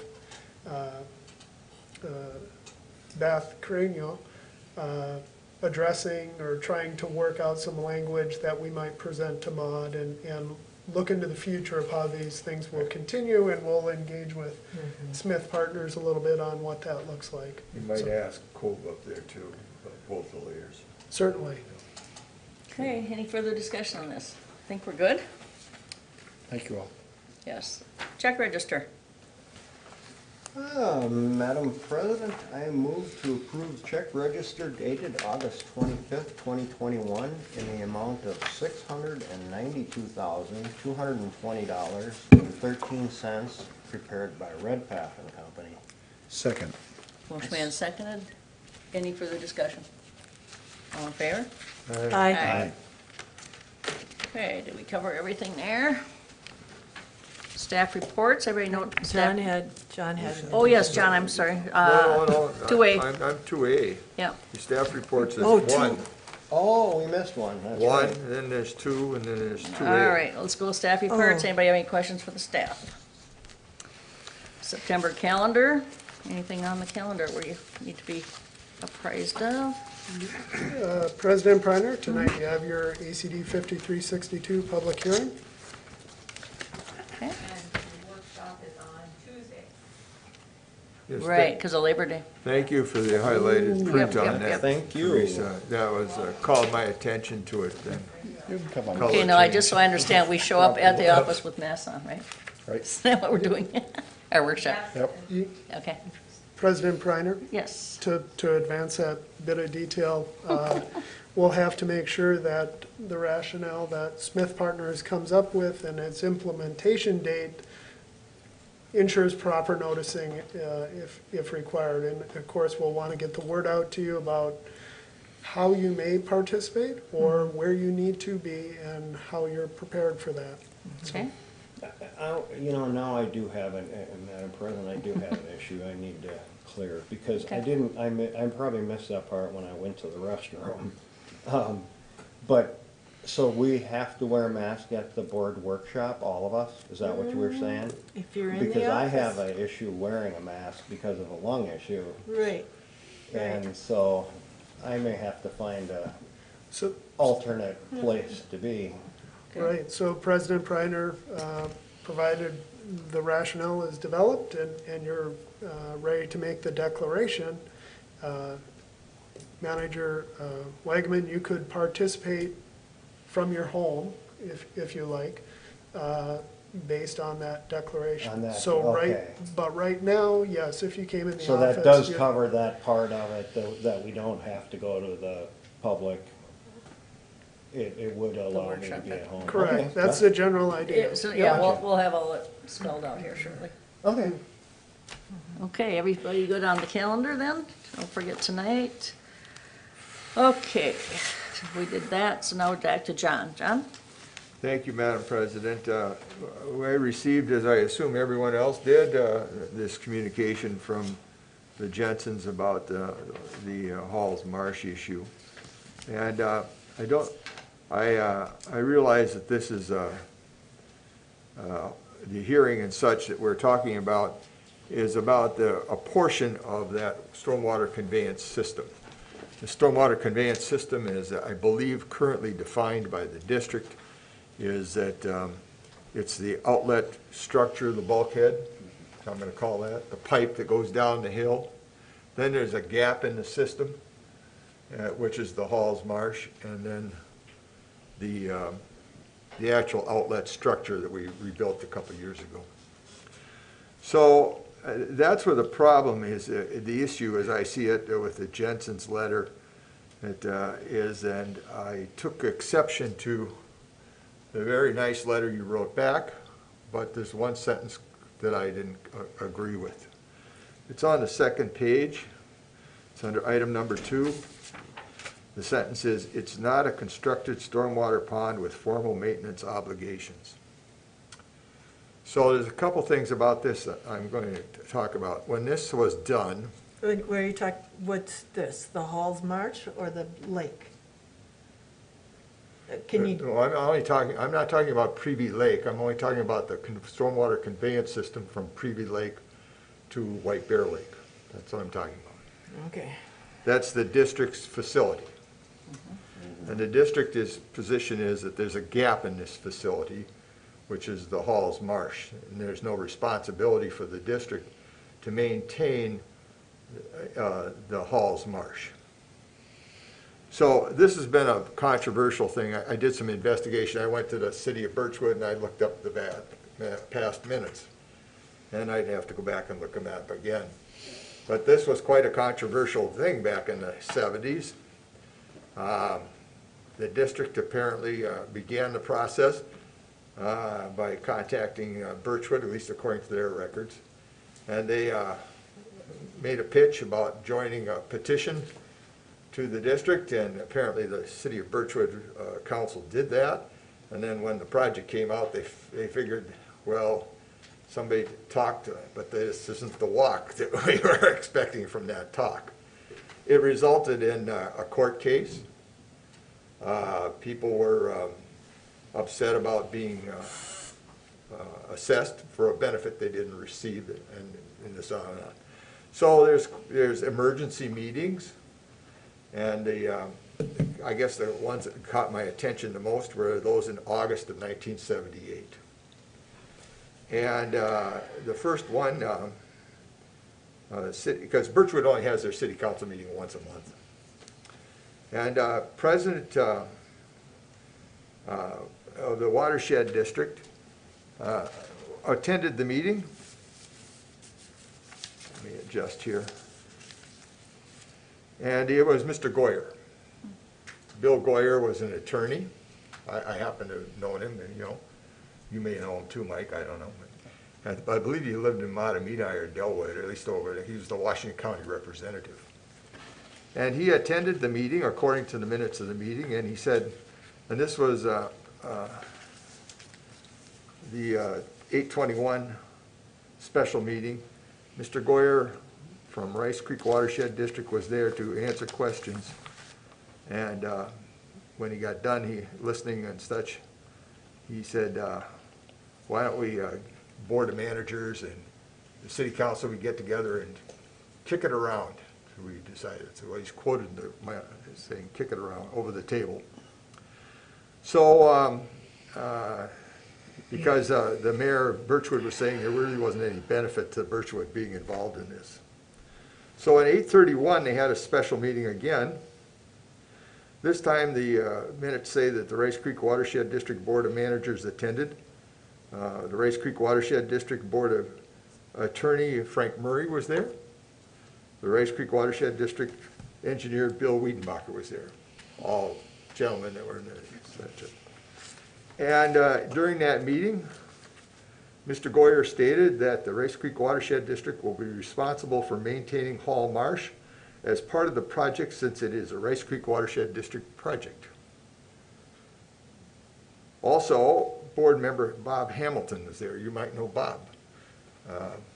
Robert Hamilton was an attorney also. So the Watershed District had 3 lawyers here. You know there was a heck of a meeting. Should have been perfect. Yeah, it should Was be done perfect. right. Had to be. Had to be. And, Bob was a Ramsey County representative. He was, lived on Bald Eagle Lake. And he also at that time worked for the Minnesota Pollution Control Agency. So he was up on what to do. And he's quoted in the meeting as saying, in the minutes of the meeting, as saying, the Hall Marsh route provided superior stormwater treatment facilities. So they're having some discussion as to which way to go and such. In those days, it was not uncommon to take stormwater and run it into a swamp. One of the things I realized here in doing this research was at the beginning when I was in the first part of the year of '78, the minutes of the meeting referred to it as Hall's Swamp. As my mother used to say, you know, if you're buying it, John, it's a swamp. If you're selling it, it's a marsh. And so soon after, it turned into a marsh in the minutes of the meeting, and it also turned into a nature center. So with these statements here, it indicates to me that there really isn't a gap in this stormwater conveyance system. There is a responsibility for the district to treat this like, and I would say, a stormwater pond. And I believe when I look at it, where the pipe enters the, I'm going to call it the north end of the marsh, and that the way the water flows around the edge, it would slow down the current and drop out sediments there, similar to what we do with on Ramsey County Ditch Number 1, where we have that sediment pond on Highway 61, or what we do on Long Lake, as we're discussing today. And so I think that that's what I was objecting to with the letter mostly, is that, of course, I didn't have an opportunity really to talk to you about this. I was at the City Hall just the other day, Monday, and so to take a look at this. And I think that the district does have a responsibility there. I don't know how but we need to kind of take a look at it. It's like any other sediment pond we have, or stormwater pond. This happens to be a natural marsh also. But as I said, there was a time period, and this is kind of close to that in the state, where they changed the law that you couldn't just dump stormwater in without treatment anymore. You had to build a pond and sediment ponds and such. But before that, or during this transition, it wasn't uncommon. And this apparently was a big issue, because otherwise Goyer wouldn't say right off that he was there, that it was part of the Rice Creek system, and they were going to be responsible for maintaining. He's quoted as that in the minutes of this meeting. So I think it's important to do a little more research. I don't know what the court case came out to be. There's 4 or 5 different things that they went to. One of them was mostly about, I think the most important part was people benefiting, being assessed for a benefit they didn't have. So, and how this worked out. And I know it's very difficult. This is like over 40 years ago. Yeah.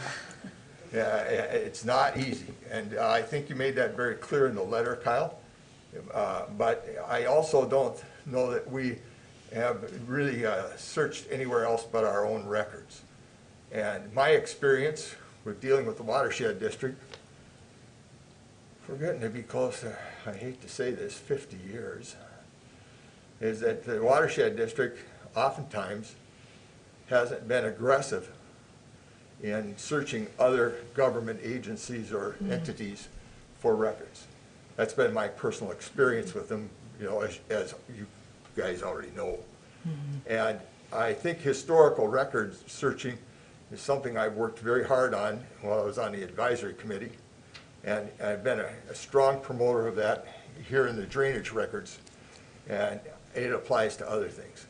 And so to me, these 2 statements indicate at that very special meeting, with all that firepower from the Watershed District, that there is not a gap in the Halls Marsh, and that there is a responsibility and obligation by the district to maintain, I don't believe the entire marsh, but rather where the channel is. The way that looks to me, there's been some excavation in there at some time, and maybe we should get an idea of what the sediment comes into there from out of that pipe, because we've had not just Privy Lake is entering into it, we also have, as the engineer pointed out, 2 other junctions that are coming in from Mattavita or White Bear Lake or wherever. Okay, cities let's are, take so. comment a minute. Steve? Well, That's all I have to say. Okay, thanks, Tim. Okay, if, and I believe what you're saying, if we did commit, even if it was 40 years ago, if there are records and we can find them and we're responsible for it, I think we're responsible for it. But that's what I think I think we should look back and Well, my question try to would be, find out did what the record is. did I the don't watershed know. board vote on that, or was it just a comment at the meeting? Yeah, I mean, Yeah. it has to be Something. Yeah. right. And Marcy? I would just like to introduce a procedural piece here is, John, I appreciate your investigation and I appreciate you bringing it forward. I don't think I have any information about this to have any kind of discussion and take up any decision or even, doing some of my own reading that the staff would provide it. So when this occurs and we have issues that we want to bring and add to the agenda for staff's purposes, for board's purposes, and for just meeting management purposes, I think it's appropriate for you to bring this forward, but it's more a request to look into it. And then I'll be prepared to listen to the history. So this is more a meeting management issue In order because. to introduce it is fine. Yeah, So- to introduce it is fine. We'll put it on the agenda for another time, and then we'll go from there. So, Madam President, speaking of meeting management issues, I didn't bring that up for the purpose of this letter was addressed to all 5 of us individually, and I felt that we should have had it in a workshop rather than have a correspondence written back without us having an opportunity to contribute or comment or participate in that discussion.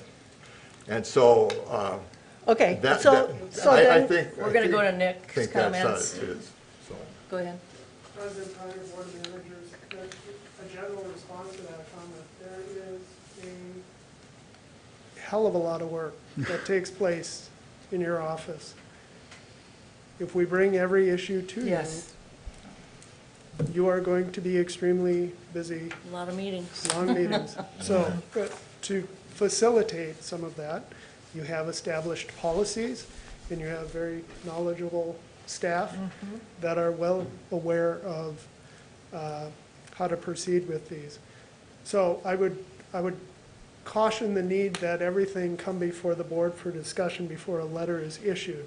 That is not a comment on Manager Waller in seeing the letter, wanting additional investigation. I'll leave it at that. Okay. Anybody else? So Then we're gonna move on. Just quickly, Sure. we don't have what I would call a uniform policy on responsibility for sediment that comes out of our facilities and ditches. Sometimes we've created a place to put and then we scoop it out. Other times we haven't created the thing and we refuse to scoop it out. So I like Manager wanted, I have no thoughts on what our responsibility should be in this case without more information. And I think that's exactly what I was getting at. I Yeah. think there should be research done, and if we're responsible, fine. If we're not, but we have no idea at this point. Okay, so with that, we're gonna move on. We'll take in John's information and then follow the path with that. Anything else? Did we do the check register? Yep. Okay. Calendar we did, administrator updates. Manager Waller. Nope. Nope. Administrator. Oh, wrong administrator. You confused me. keep trying to give me that job at several meetings already, Yeah. Madam President, Well, but I really don't want That's the it. one you wanted. Okay. Nick, please. Yes, President Pryor, Board of Managers, as I'm looking for my item here, because it's this? that one. We'll see, big surprise. Nope, that's not it. That's not it. Open that. That's it. This one, maybe. There. My purpose in coming up here wasn't to shadow Kyle in any way. I knew this was coming and I wanted to be in place and able to share this with you ahead of that. And now I'm looking for a slideshow. There we go. Just start from beginning, 2 slides. Should be fairly short, right? This is a quick update, managers, on our efforts here on human resource development at the district. We kind of have a long history here. We had that special meeting on the 26th of April, and we were looking to establish, among other things, the current job descriptions so that we could proceed to have our market salary analysis completed. That's a policy you have, biannual obligation. In the past, we saw importance of focusing on the watershed management plan, the new adopted one. We brought that into the budget a year or so back. We don't have very much on personnel matters within our policies. We do have those policies, but it's been a long time since they've been updated. And the outcome of that meeting was to engage to get our current job descriptions up to date so that we could have the market analysis. This slide here is simply intending to show the watershed management plan as a strategy. We don't have much of a strategy or overall HR element. Tactics would be our policies. We're working on what's called a RACI matrix. It identifies all the tasks and then who's doing what. And so we do that in the current condition, and we identify gaps and overlaps like, oh, you're doing that, I'm doing that too. And we work to have efficiency in the system. So with that, what we found in going through this work, where staff were interviewed directly by Erica, follow-up emails and this sort of thing to get their job descriptions in order, what she noted here is that there was significant revision needed for the job descriptions to bring them up to date, that there is some collaboration and cohesion across working units, but we could improve on that. We could do a better job of interfacing with each other inside, providing cross support of the programs. There's not a lot of clarity in the organizational units and layers. And that's kind of a duh. We kind of knew that, right? The administrator and then everybody else. So we could improve on that and clarify the distinctions between, like responsible or assisting or when you're mentoring or developing someone into a position. What else do we have here? And we don't have much for career path, if you will. We hire for a position and then it's kind of like, you're that, and there's not really a sequence that's at least well documented that people might progress. Although our salary structure says, like watershed specialist 1, 2, and 3, there's nothing that tells me when or under what circumstances someone would advance or how that may come into their pay. And I'll just, let's see here. Yeah, so this is slide 2. You'll see the blue stormwater drop here, kind of our point in time. Not very good. And so you'll see our market survey element here. We got the job descriptions up to date, so I'll engage Gallagher. I've sent an email to them. I'm asking them for a bid on the work that we'd like them to do there to update our policy. And there's also a merit table was brought up. It's part of your policy in our April 26th special meeting. We can look at that a little bit with them. And then also we have the hire and onboard of the new coordinator position that you developed, public drainage system and facilities coordinator. We've noticed that. We have the applicants have applied. I'm intending to engage Working Smarts again, Erica, so that we have an objective interview process for that position. And then also develop some other human resources strategies and some change management for the district. With that, I think I'll just leave that. I do have a couple other updates to share with you. Similar to Kyle's letter, I also sent a letter to a Mr. Comich. I'll spell it Qamhich. He had concerns about erosion on Clearwater Creek. He called me and left a message, and what I heard in that message is that he perhaps maybe reached out to one of you or all of you, and he was directed to come to me. So I'm just trying to close the loop so that you know that I received the call. I met with him on site. Matt met with him on site. Ashley met with him on site. We followed through with, I did, with a letter to him on the matter. I followed your natural stream management policy. So, closing the loop. Madam President? Yes. Would you locate the on-site that you visited? Sure. Clearwater Drive. I bet I have the address in my bag. I'll give it to you. Thank you. So to finish that off, certainly sympathetic to his concerns. Some trees were falling in the creek. He thought we should come and address those, remove them, and armor his site. In the discussion with Matt and Ashley and such, you know, it's the volume of water coming upstream that's causing this. So he's looking at a symptom to address the volume of water and such. Our regulatory program and some of our larger grants and CIPs with cities are addressing these issues on the watershed scale.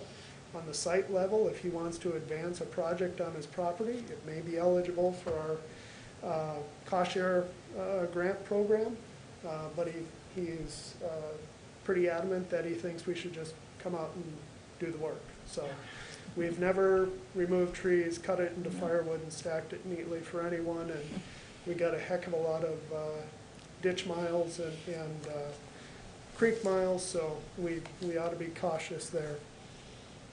We had a meeting with the city of Fridley regarding Lock Lake and some other surrounding issues on the water trail that Lower Rice Creek isn't a part of, and some feelings they had about that. We were excited for some unified messaging as we move into Lock Lake and our thoughts about dredging that. They gave us a nice compliment that we were a good partner, and they enjoyed working with us, so compliments to your staff on that. The letter was sent to Magellan, that is the pipeline utility, and we've got that underway. We'll be issuing another letter to another entity that does similar work in different parts of the district to address the obstructions in the system. And beyond that, we sold the old blue truck. I can't beat it up anymore. Old blue. Yeah, old blue is gone. I have nothing else. Okay, thank you, Nick. Now we go to managers' updates. Go ahead, John. Well, first of all, I went down and I visited ditch number 2, branch 1, and it looks pretty, lacks any water in it, which is a surprise to me because the bottom of that ditch should be 918. So I thought, well, maybe that lake's down. So I went down to the dock, and then I went later on to the actual weir structure. The lake is only down 2.5 inches below the top of the weir structure. It's not, so it's well above 920. So that indicates to me maybe the ditch hasn't been repaired to its as-built constructed depth. Second, I received some telephone calls from landowners and farmers in both Anoka and Washington County asking about how to maintain their livestock ponds. And these livestock ponds were built, some of them 60 years ago, 50 years ago. They're 100 feet by 50 feet with a 12-foot slope, 10-foot deep. They have a ramp on them. And some of them have, over the years, of course, they were built in those days, which we now call wetlands, but have sediment problems in them. And so they're not as deep, and when they're not as deep, the evaporation rate is quicker. And if you have something that's 10 foot deep, it's colder, you don't get the evaporation during the summer, whereas if it's lost 4 or 5 feet and it's up to 6 or some, but they want to restore them, is what they want to do, and they're concerned about what the Watershed District would say. I do know these ponds are exempt under the Clean Water Act 404 paragraph F, but that's the federal rule, not the WACA rule. So that's an issue there. And another telephone call about ponds was that their pond dried up. And yep, mine's dried up too outside my house. And at one time, back in the 70s, the Soil Water Conservation Districts had a program along with the NCRS, I think it is. I'm not sure if it was a national conservation outfit or not, but these were called wildlife ponds. These were built, they were much smaller than the farm ponds, stock ponds, but they were 3 to 4 feet deep, maybe at the most. And so some of these folks were interested in reconstructing some wildlife ponds inside their dried up pond. Again, the purpose here is that when you have a little more depth of water, you have less evaporation because it stays cooler. So that was an interesting couple of telephone calls on that. And the number 3, I did not hear from Mr. Corridge, so going to cross me off the list there. And but I did take an inspection tour. I did take an inspection tour of the portion of ditch number 3 where we cut all the trees last year. And I thought it looked pretty good considering the terrible weather we've had. The rye is up, well headed out, dried. And so I didn't see a lot of erosion, although I didn't walk the ditch itself into everybody's backyard or the such. But when I saw it, I didn't see any big erosion problems there. Although there's very little water in it, I don't think there's hardly any flowing out of Bald Eagle Lake. There's not. And so there's some stagnant water, because of course the bottom isn't exactly leveled everywhere. But that was my impression of it. In fact, I'd gone down there just to kind of curiosity about it to see just how well the erosion control was working in this very, very dry year. And I thought, from just my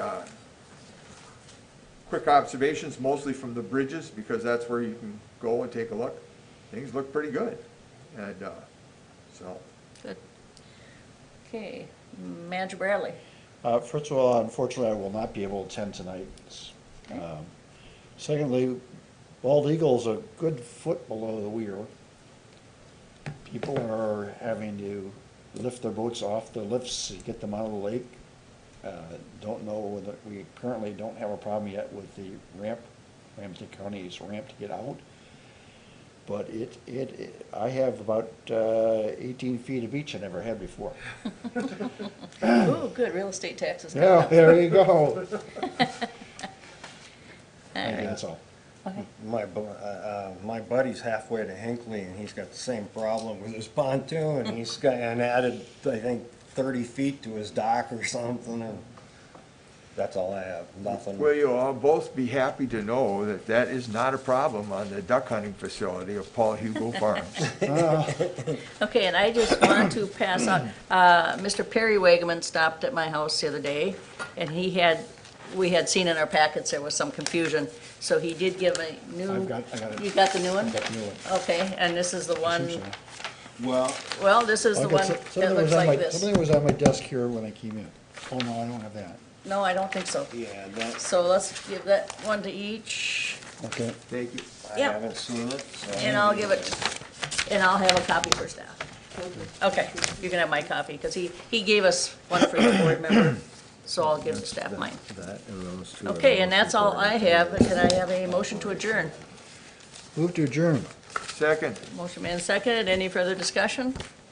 All in favor? Aye. Thank you. Who said this was gonna be short? Yeah. That goes with further discussion. Yeah, that's all right.